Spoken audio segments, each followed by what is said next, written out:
ఏడేళ్ళ కొడుకు వరహాలు రానున్నాడు. ఏడేళ్ళ కొడుకు వరహాలు రానుండగా కొడుకుతోనే బిడ్డ కావాలని నచ్చిన నా బిడ్డ బిడ్డ సంతానం అనేది బిడ్డ కాదు అన్నట్టు కాదు బిడ్డ లేదు అన్నట్టు కాదు నా బిడ్డ నీ వందల కొడుకు తోడ బిడ్డ బలం అనేది నీ వందలు ఉన్నది కానీ బిడ్డ కొడుకు తోడ నీకు బిడ్డ సంతాన బలమిత్తే అది కష్టాలు అష్టమ్మ కష్టాలు బాలనాగమ్మ బాలు శ్రీదేవి కష్టం వస్తుంది బిడ్డ వద్దు అన్నాడు.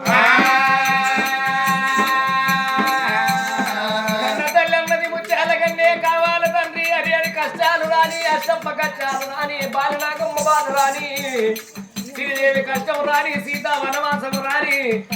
ఎన్ని కష్టాలకైనా వచ్చుకుంటా తండ్రి కన్నది కట్టి కన్నది కడుపు కావాలి కట్టింది బట్ట కావాలి కాళ్ళ మీద పడ్డది బయలు కావాలంటారయ్యా కావాలి తండ్రి ఎనపదల్ల మప్ప చేయగలారది మొత్తంగా ఏదో కాలశంకరుడు కానాడు అన్నాడు. బిడ్డానికి కష్టము అంటే ఎల్లమ్మ కచ్చినేగా బాధ కాదు శ్రీదేవి కష్టం కాదు సీతా వనవాసం అనుకున్నవాయన బిడ్డ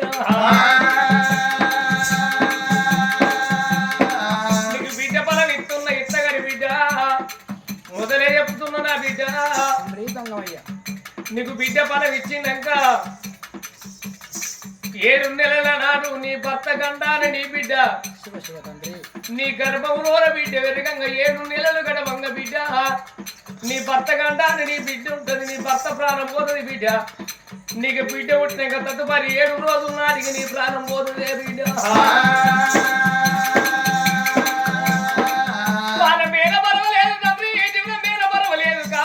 అంటే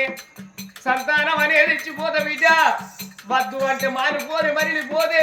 నీ కొడుకు పెళ్ళైన కొడుకులు నిత్త కొడుకు బిడ్డలు నిత్త మనవల ముది మనవలు సంతోషపడచ్చు బిడ్డ అంటే నా మాట ముమ్మాటికించలేవు బిడ్డ